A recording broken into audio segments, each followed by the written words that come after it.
ካብ መንግስት ትግራይ ዝተወሃበ መብርሂ ጆኖሳይዳዊ ውልቀ መላኽ ስርዓት ብልጽግና ብዕለት 25 ሐምለ 2018 ዓመተ ምህረት ካብ ወጋሕታ ጀሚሩ ኣብ ምዕራብ ትግራይ በአንፈት ሸረሪና ኣብ ልዕሊ ሰራዊት ትግራይ ቁሉዕ ውግእ ከም ዝኸፈተ ይፍለጥ። ኣብቲ ውግእ ህጹጽ ሓይልታት ደገፍ ተባሂሉ ዝጽዋዕ ብመሐመድ ሐምዳን ዳጓሎ ሄሚቲ ዝምራሕ ዕጡቕ ሓይሊ ሱዳንን ካብቲ ከባቢ ተገዲዶም ዝተኣኻኸቡ ዕጡቓትን እውን ዝተሳተፍሉ ኮይኖም ዕሱብ ሰራዊት ጆኖሳይዳዊ ውልቀ መላኽ ስርዓት ብልጽግና ብዕስለ ተዳጉኑን ኣለኒ ዝብሎ ኩሉ ዓይነት ዓቕምታት ሓይሊ ምድርን ኣየርን ተጠቒሙን ካብ ወጋሕታ ጀሚሩ ክሳብ ኣጋምሸት ተደጋጋሚ መጥቃዕታት ከካይድ ፈቲኑ እዩ። ይኹን እምበር ፍትሓዊ ዕላማት ሓንጊጡ ሕድሪ ስዋዕተይ ኣይዕብርን ዝበለ ጅግና ሰራዊት ትግራይ ነቲ ተሃንዲዱ ዝመፀ ወራሪ ብምምካት ንሕልሚ ጸላኢ ከፍሽሎ ክኢሉ ኣሎ። ብምዃኑ ሰራዊትና ለምውን ከም ትማሊ ብቕያ ዝዝንቶ ንታሪኽ ዝስነድ ዘኹርዕን መስተንክራውን ጅግንነት ፈጺሙ ኣሎ። ክብርን ሞሳን ድማ ይግብኦም። እቲ ተዳጉኑ ዝኣቶ ዕሱብ ሰራዊት ብልጽግናን መሻርኽቱን ንምርኣዩ ብዘሕዝን መንገዲ ዝሃለቐ ኮይኑ ሕዚ ትካላት ጥዕና ምዕራብ ትግራይ ጎንደርን ከባቢኡን ብውግኣት ጸላኢ ዓብለቕለቕ ኢለን ይርከባ። ነዚ ስዒቡ ኣብቲ ከባቢ ንዝተፈጠረ ምድንጋጽን ንምሽፋን ብዙሓት ውግኣት ብኣውሮፕላን ተጻዒኖም ናብ ካልኦት ከባብታት ኢትዮጵያ ተወሲዶምን ይውሰዱን ኣለዉ።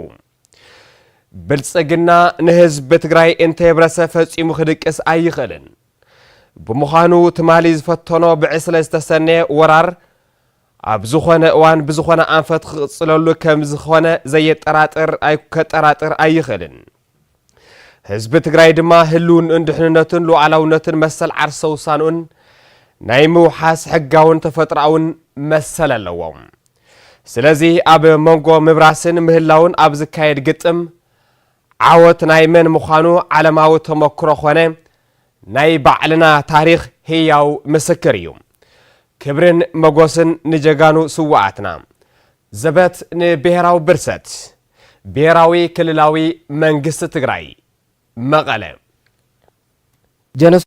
አምባገነኑ የብልጽግና አገዛዝ ሐምሌ 25 2018 ዓ.ም ከነጋት ጀምሮ በምዕራብ ትግራይ ሸረሪና አቅጣጫ በትግራይ ሰራዊት ላይ ግልጽ ውጊያ መክፈቱ ይታወቃል። በውጊያው ላይ የሱዳን ፈጥኖ ደራሽ ኃይል በመባል የሚታወቀውን በመሐመድ ሐምዳን ዳጋሎ ሄሚቲ የሚመራው ታጣቂ ኃይልና ከአካባቢው ተገደው የተሰባሰቡ ታጣቂዎችም የተሳተፉ ሲሆን የጄኖሳይዳዊ አምባገነን የብልጽግና ቅጥረኛ ሰራዊት በመንጋ ተሰባስቦ አሉኝ የሚላቸው ሁሉም የአየርና የምድር ኃይል ተጠቅሞ ከንጋት ጀምሮ እስከ አመሻሽ ላይ ተደጋጋሚ ጥቃቶች ለማካሄድ ሞክረዋል። ይሁን እንጂ ፍትሃዊ ዓላማን ግቦ የሰማዕታት አደራ አልክድም ያለው ጀግናው የትግራይ ሰራዊት ተንደርድሮ ለመጣው ወራሪ በመመከት የጠላት ህልም ማክሸፍ ችሏል። በመሆኑም ጀግናው ሰራዊታችን ዛሬም እንደ ትናንቱ በጀግንነት የሚወሳ ለታሪክ የሚሰነድ የሚያኮራና ተአምራዊ ጀግንነት ፈጽሟል። ክብርና ሞገስም ይገባዋል። ያ ታጉሮ በመንጋ የገባውን ቅጥረኛ የብልጽግና ሰራዊትና ሸሪኮቹ ለማየት በሚያሳዝን መንገድ ያለቀ ሆኖ በአሁኑ ወቅት የምዕራብ ትግራይ ጤና ተቋማት ጎንደርና አካባቢው በጠላት ቁስለኞች ተጨናንቀው ይገኛሉ። ይህን ተከትሎ በአካባቢው የተፈጠረውን መደናገጥ ለመሸፈን በርካታ ቁስለኞቹ በአውሮፕላን ተጭነው ወደ ሌሎች የኢትዮጵያ አካባቢዎች ተወስደውና እየተወሰዱም ይገኛሉ። ጄኖሳይደሩ የብልጽግና አገዛዝ የትግራይ ህዝብ ሳያጠፋ ፈጽሞ ሊተኛ አይችልም። በመሆኑም ትናንት የሞከረውን በመንጋ የታጀበ ወረራ በማንኛውም ጊዜ በየትኛውም አቅጣጫ እንደሚቀጥልበት አያጠራጥርም።